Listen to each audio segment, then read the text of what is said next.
नमस्कार दोस्तों, मैं प्रिंस सैनी आपका स्वागत करता हूं हमारे चैनल लर्न एंड ग्रो में। आज हम बात करेंगे लीनियर मोमेंटम के बारे में। जो लीनियर मोमेंटम है, इस टर्म को अच्छी प्रकार से समझेंगे और ये क्या होती है, इसका क्या फायदा है वो जानेंगे। तो लीनियर मोमेंटम है क्या? अब देखिए, जो लीनियर मोमेंटम है ये होता है product of the mass of the body and its velocity. अब इसको समझते हैं कि ये कहना क्या चाहता है। मान लीजिए कोई आपके पास बॉडी है, तो कोई भी ऑब्जेक्ट है आपके पास, तो इसका जो मास है वो क्या है, जो मास है, और ये कितनी वेलोसिटी के साथ जो है मूव कर रही है ये चीज।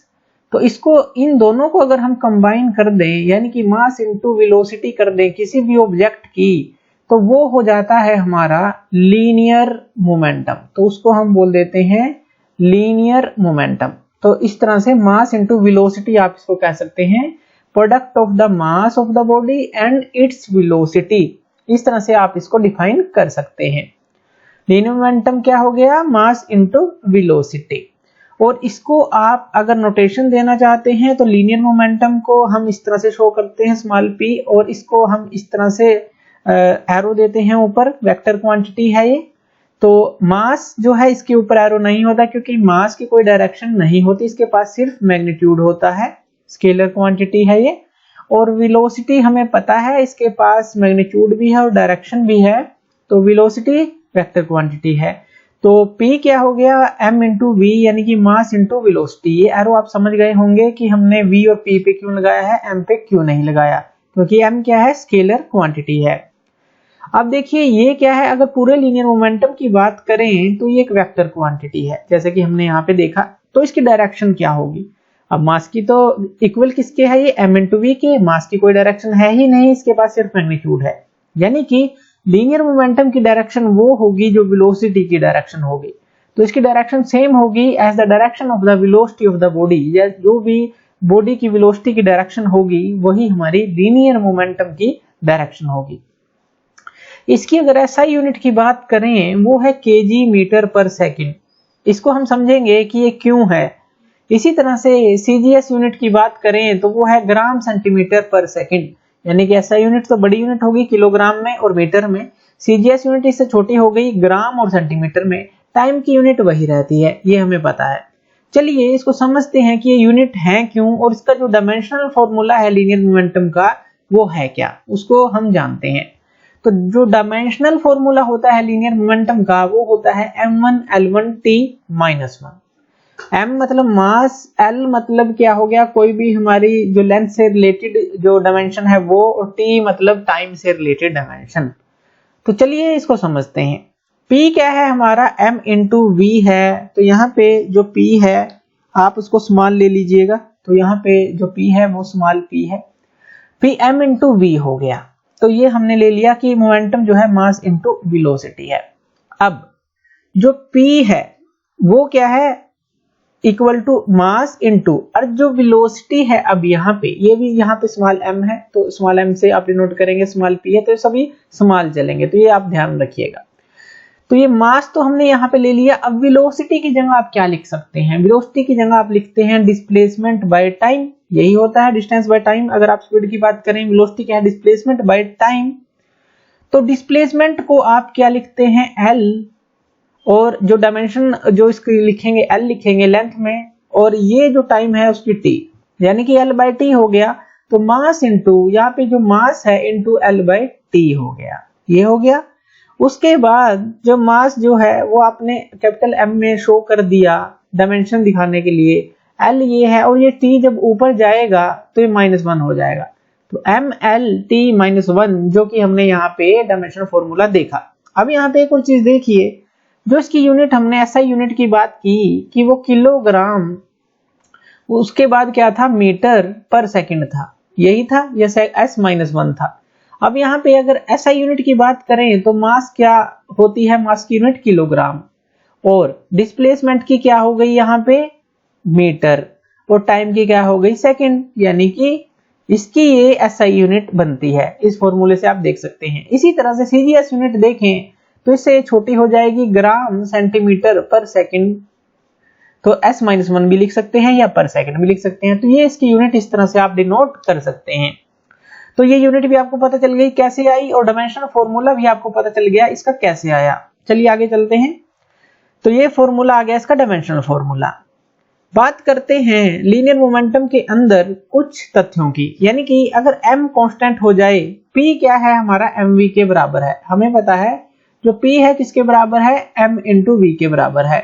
ये फॉर्मूला हमें पता है, ये लीनियर मोमेंटम है, ये मास है, ये वेलोसिटी है। अब अगर m को अगर हम कांस्टेंट मान लें, इसको कांस्टेंट मान लें, इसको कांस्टेंट रख लें, तो क्या रह जाएगा, p डायरेक्टली प्रोपोर्शनल किसके हो जाएगा, v के हो जाएगा, क्योंकि m तो हमने कांस्टेंट मान लिया।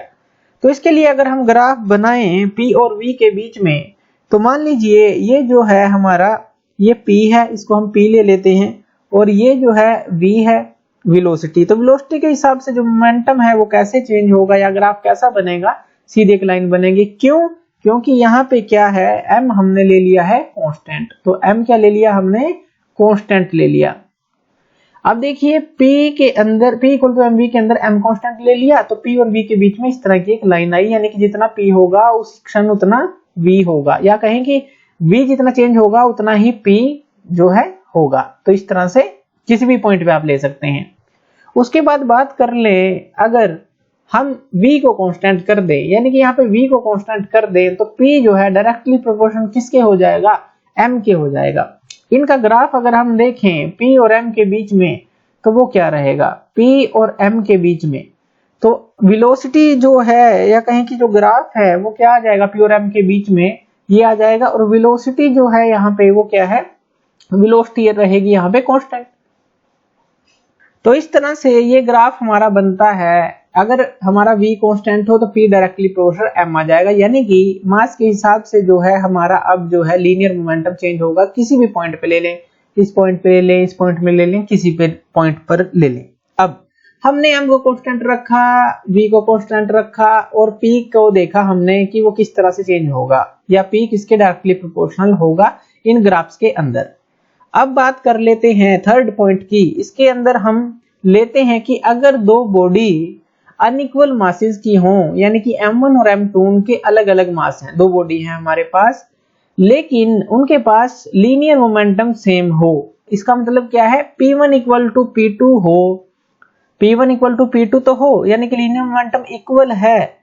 m1 मास अलग है, m2 मास अलग है, तो इससे क्या होगा, v1 वेलोसिटी को भी अलग होना पड़ेगा और v2 वेलोसिटी को भी अलग होना पड़ेगा, क्योंकि p1 इक्वल टू p2 है। इसको अगर इस तरह से समझें कि मान लीजिए 50 है, तो अगर आप m को मान लीजिए p है, वैसे एग्जांपल ले रहे हैं, p हमने 50 वैल्यू ले ली, तो ये किसके बराबर है, m इंटू v के बराबर है। अगर m को हम 25 ले लें तो v को कितना होना पड़ेगा, 2 होना पड़ेगा, ये कहना चाहते हैं। तो p तो तभी बनेगा 25 इंटू 2 50। तो m जो है अगर अलग है तो v को भी अलग होना पड़ेगा, अगर आप m1 v1 equal to m2 v2 करते हैं तो P1 क्या हो गया, m1 v1, और ये P2 क्या हो गया, m2 v2। आप इनको इस तरह से इक्वल रख लेंगे। अब यहां से v2 यानी कि जो वेलोसिटी वाली टर्म है इनको अलग कर लें और मास वाली टर्म को अलग कर लें, तो v2 बाय v1 आ जाएगा और m1 बाय m2 आ जाएगा। यहां से एक चीज समझने की है कि यहाँ पे हमारे पास क्या आया, v2 bye v1 equal to m1 bye m2 आया। अब v1 यहाँ पे है, m1 यहाँ पे है, यानी कि जो वेलोसिटी है, जो अगर वन पॉइंट की बात करें, फर्स्ट बॉडी की बात करें, तो v1 जो है m1 के इनवर्सली प्रोपोर्शनल है। ये m1 जो v1 के इनवर्सली प्रोपोर्शनल है, ये आप कह सकते हैं।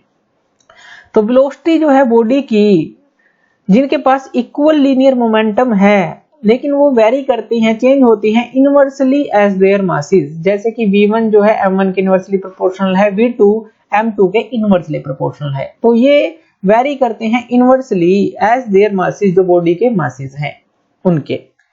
इसका मतलब क्या है कि अगर हैवियर बॉडी होगी हमारे पास तो उसकी स्मॉल वेलोसिटी होगी, स्मॉलर वेलोसिटी होगी, और लाइटर बॉडी होगी तो उसकी ग्रेटर वेलोसिटी होगी। यानी कि इनवर्सली प्रोपोर्शनल है, मास ज्यादा तो वेलोसिटी कम, वेलोसिटी ज्यादा तो मास कम। तो यहाँ इनवर्सली प्रोपोर्शनल का ये मतलब आप समझ सकते हैं। अगर हम P को कांस्टेंट मान लें और यानी कि V और M के बीच में ग्राफ को ड्रा करें, मान लीजिए V है और इस तरफ जो है ये M है, तो वो किस हिसाब से रहेगा। अब देखिए अगर मास बढ़ता चला जाए तो वेलोसिटी जो है क्या होगी, कम होती चली जाएगी। यानी कि जैसे कि हमने यहाँ कहा कि heavier body has smaller velocity, mass बढ़ता चला जाए तो हैवी बॉडी होती चली जाए तो वेलोसिटी जो है कम होती चली जाएगी। मास जैसे जैसे बढ़ेगा वेलोसिटी वैसे वैसे कम होती चली जाएगी। तो ये ग्राफ भी हम बना सकते हैं। यहाँ पे ये क्या रहेगा, अब यहाँ पे P यहाँ पे हमने रखा कांस्टेंट, तो यहाँ P कांस्टेंट के लिए ये ग्राफ आ गया। V और M के बीच में इस तरह से ये ग्राफ आ जाएगा। तो ये आप इससे समझ सकते हैं। उसके बाद बात कर लेते हैं कुछ और पॉइंट्स की। अब देखिए हम जानते हैं अगर हम फोर्स का इफेक्ट जो है मोशन पे निकालना चाहते हैं किसी ऑब्जेक्ट पे, तो लीनियर मोमेंटम क्या है, काफी इंपॉर्टेंट टर्म रहती है। तो इसके लिए हम कुछ एग्जांपल लेते हैं। अब देखिए हम जानते हैं कि हमें काफी ज्यादा फोर्स चाहिए अगर हम एक ट्रक को पुश करते हैं। मान लीजिए आप एक ट्रक को धक्का लगाते हैं और एक कार को धक्का लगाते हैं, तो आपको जो है उनको सेम स्पीड पर लाने के लिए सेम टाइम के अंदर उतना ही समय में दोनों को धक्का लगाना है। यानी कि अगर 5 मिनट आप ट्रक को धक्का लगाते हैं तो 5 मिनट ही कार को लगाना है और सेम स्पीड पे उनको बनाए रखना है, बनाना है। तो आपको क्या करना पड़ेगा, काफी ग्रेटर फोर्स रिक्वायर्ड होगी ट्रक को पुश करने के लिए, क्योंकि ट्रक का जो मास है वो काफी ज्यादा है और कार का मास ट्रक से कम है। तो यहाँ पे आपको कम फोर्स की जरूरत पड़ेगी। तो ये तो आप क्लियर है, आपके ये स्पेलिंग आप ठीक कर लीजिए, यहाँ पे फोर्स है। तो ग्रेटर फोर्स की रिक्वायरमेंट होगी पुश करने के लिए ट्रक को, अगर हम एक कार से कंपैरिजन करें और उनको सेम स्पीड पे सेम टाइम पे, ये सारी चीजें सेम होनी चाहिए। इसी तरह से अगर हम इन चीजों को रोकना चाहें, मान लीजिए आप ट्रक को रोकना चाहते हैं, तो आपको ग्रेटर अपोजिंग फोर्स चाहिए उसको रोकने के लिए, या कहीं कि हैवी बॉडी को रोकने के लिए। हैवी बॉडी यानी कि ट्रक का एग्जांपल ले रहे हैं। इसी तरह से अगर आप लाइट बॉडी को रोकना चाहें सेम टाइम के अंदर, तो आपको कम फोर्स अपोजिंग फोर्स चाहिए, कम अपोजिंग फोर्स की जरूरत पड़ेगी। तो जब वो जो दोनों ही हैं सेम स्पीड पर चल रहे हैं, तो ट्रक और कार का एग्जांपल ले सकते हैं। ट्रक को रोकने के लिए आपको ज्यादा फोर्स चाहिए सेम स्पीड पे और सेम टाइम में, कार को रोकने के लिए कम अपोजिंग फोर्स चाहिए सेम स्पीड पे सेम टाइम में। दोनों की स्पीड सेम रखनी है और सेम टाइम ही हमें लेना है। तो यहां से हम मास के बारे में समझ सकते हैं, यानी कि जो मास है बॉडी का वो इंपॉर्टेंट पैरामीटर है अगर हम इफेक्ट ऑफ फोर्स मोशन पे निकालना चाहते हैं। किसी भी बॉडी के मोशन पे अगर इफेक्ट ऑफ फोर्स निकालना चाहते हैं तो मास जो है एक इंपॉर्टेंट पैरामीटर रहता है। दूसरा पैरामीटर भी कोई कम नहीं है, दूसरा पैरामीटर है स्पीड। स्पीड का पैरामीटर भी जो है मोस्ट इंपोर्टेंट पैरामीटर है इसी चीज के लिए। फोर्स को अगर इफेक्ट निकालना है, हमें फोर्स का इफेक्ट निकालना है मोशन के ऊपर, स्पीड एक दूसरा पैरामीटर है। अब मान लीजिए इसके लिए एग्जांपल लेते हैं, जब आप एक बुलेट फायर करते हैं एक गन से, तो वो इजीली जो है अपने टारगेट को छेद सकती है, या कहें कि किसी भी ह्यूमन को या किसी भी चीज को बहुत क्षति पहुंचा सकती है रुकने से पहले। ये तो हमें पता ही है कि अगर बुलेट को गन से फायर किया जाए तो वो काफी खतरनाक हो सकती है। लेकिन अगर इसी बुलेट को जो हम ले रहे हैं किसी मॉडरेट स्पीड पर फेंका जाए, अगर आप हाथ से फेंकें या किसी और चीज से फेंकें, तो वो कम जो है क्षति करेगी। अब यहाँ पे देखिए स्पीड का बहुत बड़ा रोल है। हायर स्पीड पे वो जो है उसको रोकने के लिए काफी ज्यादा अपोजिंग फोर्स चाहिए, या कहें कि एक स्ट्रॉन्ग टारगेट चाहिए। लेकिन सेम बुलेट को अगर आप हाथ से फेंकते हैं या किसी और चीज से फेंकते हैं तो कम अपोजिंग फोर्स चाहिए, कम स्ट्रॉन्गर जो टारगेट चाहिए। तो यहाँ पे जो गिवन मास के लिए अगर स्पीड ज्यादा होगी तो हमें अपोजिंग फोर्स भी ज्यादा चाहिए उसको रोकने के लिए। और इसी तरह से अगर स्पीड की बात करें कि अगर कम स्पीड की बात करें, तो कम स्पीड हो सेम मास के लिए तो हमें जो है कम जो है अपोजिंग फोर्स चाहिए। तो ये आप इससे समझ सकते हैं।